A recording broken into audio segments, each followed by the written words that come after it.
A paz do Senhor Jesus, queridos. Quem está falando aqui é o pastor Rangel Bispo.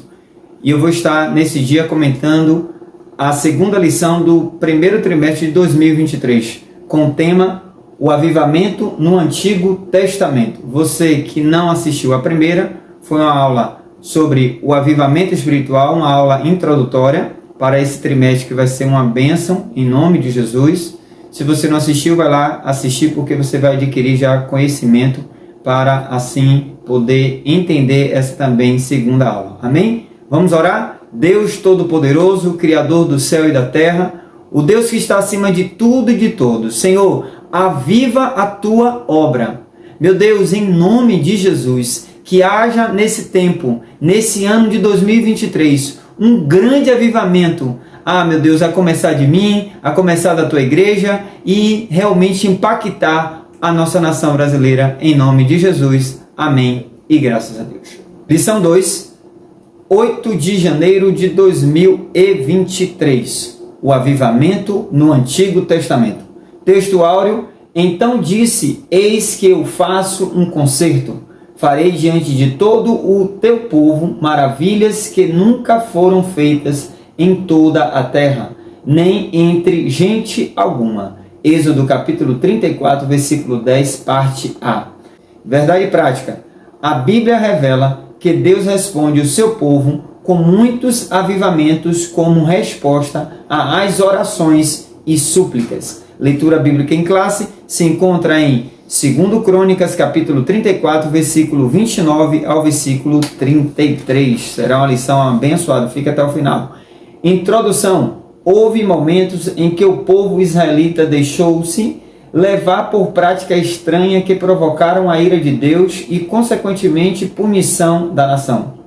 Quando essa situação parecia não ter saída, um homem ou uma mulher de fé levanta-se de maneira humilde e quebrantada, buscando a Deus e confessando os pecados do povo.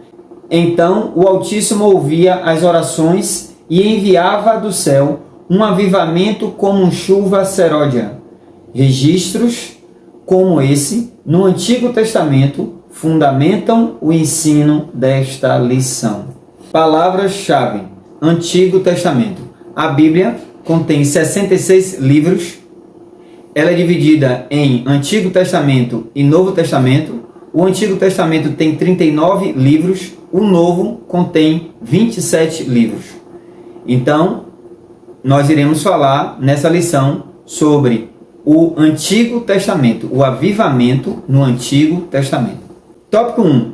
Panorama dos avivamentos no Antigo Testamento. O avivamento no tempo de Moisés. José era um dos filhos de Jacó. Ocorreu toda aquela situação que todos conhecem a história de José, já se tornou até novela, filmes. De tantas injustiças que ele viveu, o Senhor exaltou José, colocando ele como governador do Egito, dando aquele sonho a Faraó e ninguém conseguiu realmente decifrar. E José, orientado por Deus, Deus assim deu a revelação e ele foi constituído governador do Egito. Mas depois que José morreu, o povo se tornou escravo no Egito. Quando o Senhor aparece a Moisés em Midian. Note que Moisés viveu 40 anos no palácio. Eu disse 40 anos no palácio. E quando ele viu a injustiça do povo egípcio contra os israelitas, ele acabou matando um egípcio, enterrou, e quando descobriram, ele fugiu para Midian. Quando da idade de aproximadamente 80 anos de idade, apacentando o rebanho do seu sogro, Jetro, o Senhor aparece a Moisés em uma sarça ardente que não se apagava. Estava queimando, mas não estava se apagando. Então era a presença de Deus na vida de Moisés. Note que Moisés já tinha aqui aproximadamente 80 anos de idade. Então ele chama quem ele quer. A obra é de Deus. Eu falei isso na primeira lição. A obra de Deus, ele chama quem ele quer. Ele chama Moisés na idade de 80 anos para retirar o povo do Egito. Envia ali as 10 pragas e liberta o povo, atravessa o povo diante daquele mar vermelho a pés enxutos e canta o hino da vitória do outro lado.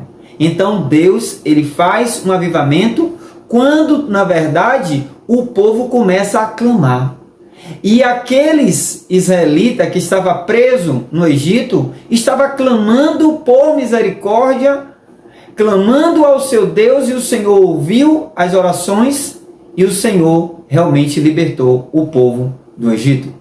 E eu quero ler esse texto muito interessante que se encontra em Hebreus capítulo 11, versículo 24 ao versículo 26, que resume a história deste homem chamado Moisés, que se colocou à disposição. O Senhor chamou Moisés, ele disse: eis-me aqui. Ou seja, Moisés disse: eu estou à sua disposição. Que eu e você possamos estar à disposição para o reino, para que Deus possa nos usar para um grande avivamento que Ele vai fazer na minha vida, na sua vida e na nossa sociedade, em nome de Jesus. Está escrito assim, Hebreus capítulo 11, versículo 24. Pela fé, Moisés, sendo já grande, recusou ser chamado filho da filha de Faraó, ou seja, ele renunciou àquele reinado, escolhendo antes ser maltratado com o povo de Deus do que por um pouco de tempo ter o gozo do pecado,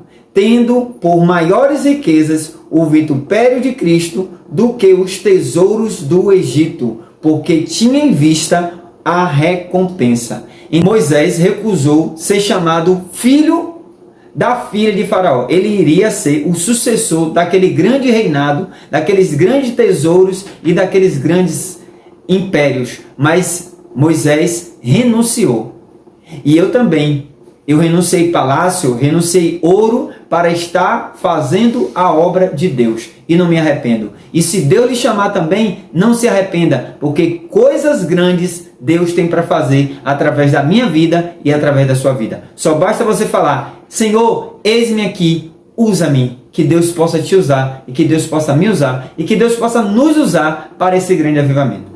O avivamento no tempo de Samuel. Samuel, filho de Ana, que orou, que era estéril, e o Senhor concedeu um filho para ela, chamado Samuel, e Ana cumpriu o voto, entregando ele para estar servindo no templo do Senhor. Certo que o Senhor deu outros filhos a Ana, não somente Samuel, porque ela foi fiel. E em 1 Samuel capítulo 3, versículo 1, está escrito: e o jovem Samuel servia ao Senhor perante Eli, e a palavra do Senhor era de muito valia naqueles dias, não havia visão manifesta. Então o Senhor chama um jovem, olha, que Deus chamou Moisés já com 80 anos de idade. Aqui o Senhor está chamando quem? Samuel, um jovem.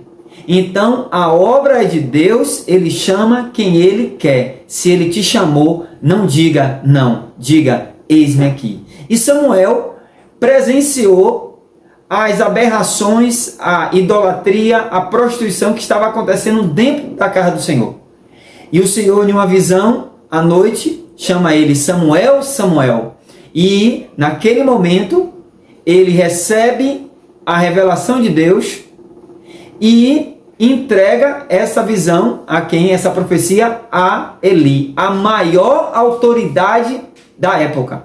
O sumo sacerdote, onde os filhos dele, Ofni e Finéias, estava também errando dentro da casa do Senhor. E o Senhor, assim, levanta o jovem para profetizar contra Eli e contra também o Ofni e Finéias. E Deus começa a fazer um avivamento. Ofni e Finéias foram mortos, a arca foi levada, eles foram mortos e Eli caiu da cadeira e quebrou o pescoço. Então Deus, ele usa quem ele quer. Se eu e você estiver na posição, ele vai te usar. O avivamento no tempo de Josias. Depois do reinado de Ezequias, rei de Judá, Manassés, seu filho, corrompeu-se, caindo na idolatria e no culto aos demônios, erguendo altares nos pátios da casa do Senhor, fez passar seus filhos pelo fogo e usou de práticas ocultistas. Ou seja, Ezequias foi aquele rei que orou muitíssimo e o Senhor curou ele, dando mais 15 anos de vida. E nesse período de 15 anos, nasceu o filho Manassés. Só que Ezequias foi um rei segundo o coração de Deus. Mas Manassés realmente mudou completamente. Ele torceu aquilo que era verdade, realmente corrompeu a casa do Senhor. E durante 55 anos ele reinou e foi um dos piores reis de Israel. Agora, nota que ele, no final do reinado, ele se arrepende, busca ao Senhor e o Senhor restitui a ele. Só que ele morre e o filho dele, Amon, ele assume. E Amon reinou durante 2 anos. E durante esses 2 anos foi decadência também. Ele seguiu o mau caminho do pai Manassés. Só que o filho de Amon, chamado Josias, com 8 anos de idade. Pense aí, eu falei Moisés com 80, Samuel ainda jovem, e agora estou falando de uma criança, 8 anos de idade. Então Deus, ele usa quem ele quer. A obra é de Deus, não esqueça. A obra não é do homem, a obra é de Deus. Josias, com 8 anos de idade, ele reina e aos 16 anos ele começa a reparar a casa do Senhor. Ele faz uma limpeza, primeiro, física. E quando ele começa a fazer essa limpeza física no templo, a reforma, porque tinha 57 anos de muita destruição, sem manutenção na casa do Senhor, ele inicia uma reforma física. Mas quando ele inicia a reforma física, ele encontra a lei do Senhor, o livro da lei que estava perdido dentro da casa do Senhor. E quando ele começa a ler, ele começa a realmente fazer uma restauração dentro da casa do Senhor. Ele que estava vivendo uma reforma física, o Senhor levava ele para uma reforma espiritual através da palavra. Em João 8, capítulo 32, está escrito: e conhecereis a verdade, e a verdade vos libertará. Josias começou a buscar ao Senhor com a palavra. Josias iniciou a reforma e o avivamento espiritual através da palavra. É através da Bíblia, eu e você buscando esta verdade que nos liberta, é que realmente iniciaremos uma grande reforma espiritual. E o interessante é que o rei Josias, ele tomou a frente dessa reforma. Ele não mandou outras pessoas. Ele mesmo disse: eu vou dar o início, eu vou ser exemplo, porque o líder também é um exemplo para o povo. E Josias foi esse exemplo, foi um dos melhores reis de Israel, porque ele também seguiu o conselho de Davi, como um reinado maravilhoso, Ezequias e alguns outros também. Mas Josias, depois de Davi, foi um dos melhores reis. Deus, ele escolhe quem ele quer. A obra é de Deus, não é dos homens. Moisés foi chamado com 80 anos. Também Samuel, ainda jovem. E Josias, com 8 anos de idade. Então, esteja à disposição, porque Deus vai te usar. Segundo tópico: confissão de pecados e retorno à palavra de Deus. O chamado de Neemias. Neemias se achava na função de copeiro do rei Artaxerxes, da Pérsia, quando foi informado da miséria em que a cidade de Jerusalém se encontrava. Apesar de o templo estar reconstruído, os muros da cidade estavam fendidos e as suas portas queimadas a fogo. Neemias orou durante 4 meses com grande lamentação. Olha a oração de Neemias, interessante. E sucedeu, Neemias capítulo 1, versículo 4, e sucedeu que, ouvindo eu essas palavras, assentei-me e chorei e lamentei por alguns dias, e estive jejuando e orando perante o Deus dos céus. E disse: Ah, Senhor, Deus dos céus, Deus grande e terrível, que guarda o conserto e a benignidade para com aqueles que te amam e guardam os teus mandamentos. Neemias, ele se coloca na função de um intercessor. Note que ele era copeiro. Copeiro era uma zona de conforto. Era um homem de segurança. É aquele que experimentava antes que o rei realmente ingerisse qualquer coisa. Então ele tinha uma função de muita responsabilidade, estava em uma zona de conforto maravilhosa, mas ele realmente renunciou tudo aquilo para estar fazendo a obra da reconstrução dos muros de Jerusalém. Ele se colocou no lugar de um intercessor e começou a buscar em jejum, em oração, e o Senhor renovou e deu força para Neemias fazer uma reconstrução naqueles muros. Se levantou muitos opositores, inimigos da obra de Deus, para impedir aquilo que o Senhor iria realizar através da vida de Neemias. E se eu e você tiver um chamado, não se importe com os opositores, com os inimigos, não se importe com Sabalaque e Tobias e os demais. Deus te chamou? Não se preocupe, continue fazendo a obra de Deus, porque como eu disse na lição anterior, e vou dizer nesta mesma lição, a obra de Deus não é dos homens, Ele escolhe quem Ele quer. E se Deus te escolheu, não se importe com os inimigos que irão se levantar para impedir a obra que o Senhor está fazendo na tua vida. E Neemias mandou um recado: eu estou fazendo uma grande obra e não vou parar.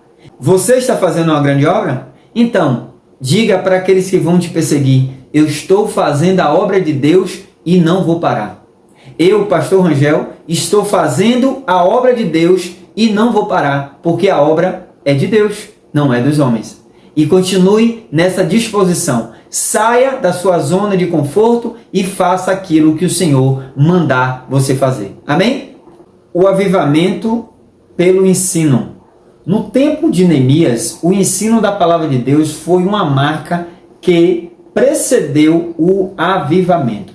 Além da leitura, explicava-se o significado de cada expressão e o povo entendeu. Como resultado, sobreveio um poderoso avivamento sobre o povo. Vamos ler? Neemias capítulo 8, versículo 2, 3 e o versículo 9. Olha o que está escrito. E Esdras, o sacerdote, trouxe a lei perante a congregação, assim de homens como de mulheres e de todos os sábios, para ouvirem no primeiro dia do 7º mês. E leu nela diante da praça que está diante da porta das águas, desde a alva até ao meio-dia, perante homens e mulheres e sábios, e os ouvidos de todo o povo estavam atentos ao livro da lei. E Neemias e o sacerdote Esdras, o escriba, e os levitas que ensinavam ao povo, disseram a todo o povo: este dia é consagrado ao Senhor vosso Deus, pelo que não vos lamenteis nem choreis, porque todo o povo chorava ouvindo as palavras da lei. Que coisa maravilhosa! Neemias reconstrói os muros e Esdras começa como sacerdote a ensinar a palavra de Deus ao povo. E de uma forma, o ensino era tão maravilhoso que o povo começou a chorar. Só em ouvir a palavra de Deus, glória a Deus, todo-poderoso é o nosso Deus.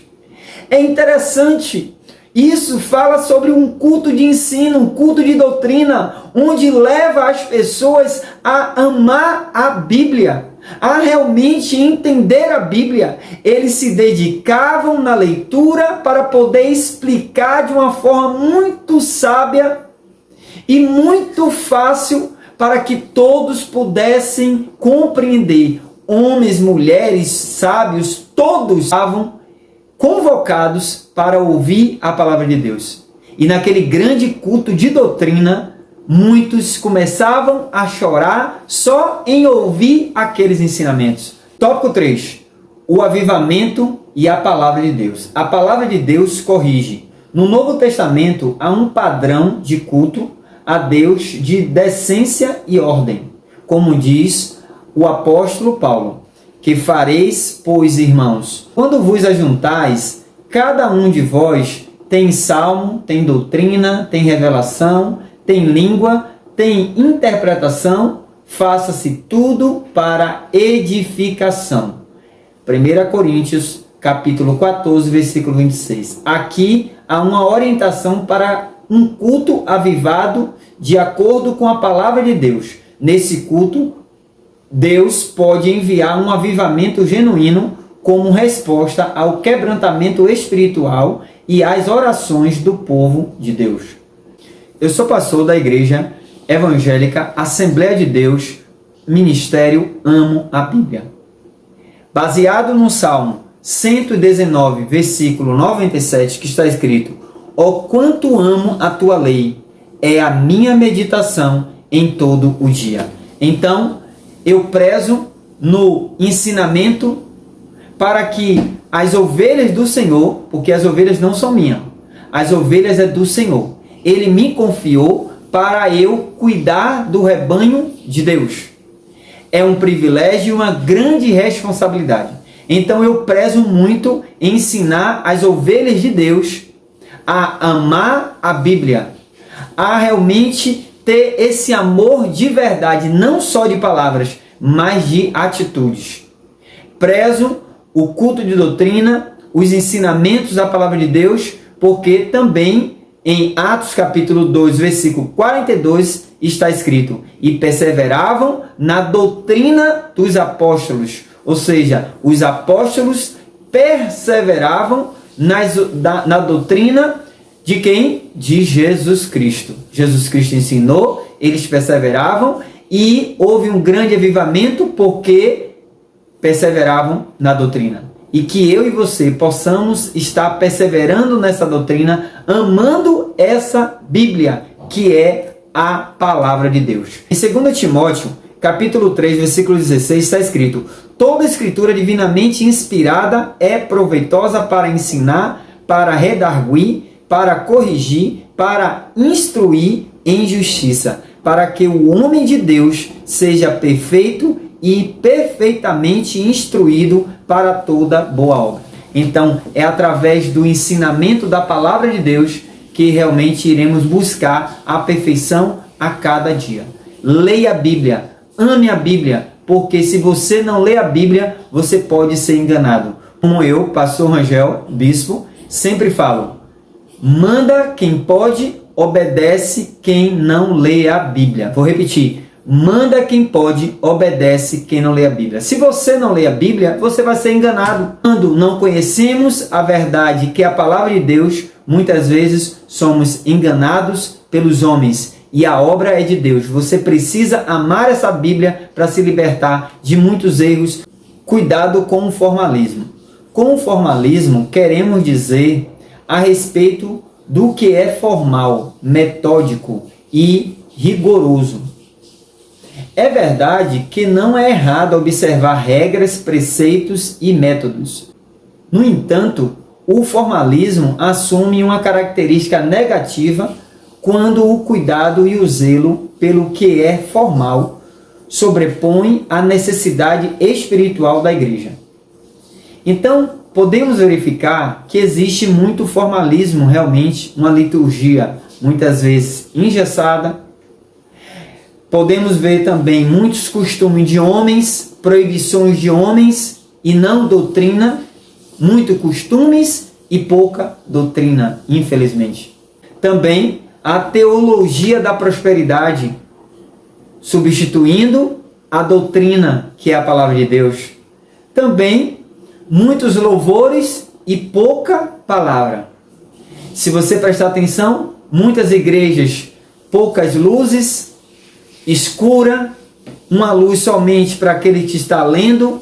As pessoas não estão tendo acesso, muitos líderes estão realmente negligenciando o ensinamento da palavra com um culto de doutrina, onde as pessoas realmente possam estar buscando através da palavra, vendo, olhando, analisando, examinando as Escrituras, como está escrito em João capítulo 5, versículo 39, que o próprio Jesus orientou: examinai as Escrituras. Então eu preciso ter esse cuidado para não deixar esse culto formal perder a essência, que é a doutrina, que é o ensinamento. Vai levar as pessoas, a igreja, os líderes, para um verdadeiro avivamento espiritual. Tudo começa com a palavra de Deus. E o primeiro trimestre de 2022, a supremacia das Escrituras, a inspirada, inerrante, infalível palavra de Deus. Foi uma lição maravilhosa. Se você não estudou, estude, porque você vai adquirir conhecimento. É através da palavra de Deus que iniciamos um grande avivamento. Conclusão: os avivamentos no Antigo Testamento sempre vieram como respostas ao quebrantamento espiritual e às orações do povo de Deus. Isso se dava sempre diante de uma situação de calamidade ou de decadência espiritual e moral. Por misericórdia e bondade, Deus promovia a restauração de Israel. Que esses avivamentos veterotestamentários nos despertem para fazer a vontade de Deus nestes tempos de frieza e mornidão espiritual atuais. Queridos, se você gostou desse estudo, como forma de agradecimento, se inscreva, comente e nos ajude a compartilhar a palavra de Deus. Eu conto contigo. Essa lição, Aviva a Tua Obra, foi algo do coração de Deus, para a minha vida, para a tua vida. Que busquemos realmente o grande avivamento de Deus na nossa vida, na nossa igreja, também na nossa nação. Seja um intercessor para que Deus possa realmente fazer um grande avivamento no nosso meio. Amém? Que Deus te abençoe. Fica com Deus. Deus abençoe a tua família, a tua casa e o nosso Brasil. Deus é o Deus do impossível. Porque para Deus nada é impossível. A situação que nós estamos vivendo no nosso Brasil, o Senhor vai nos dar o livramento dessa esquerda, dessa ideologia de gênero, da legalização das drogas, do aborto, do furto e de toda a destruição do comunismo, do socialismo. Deus vai nos dar um grande livramento. Só faça o seguinte: busquemos ao Senhor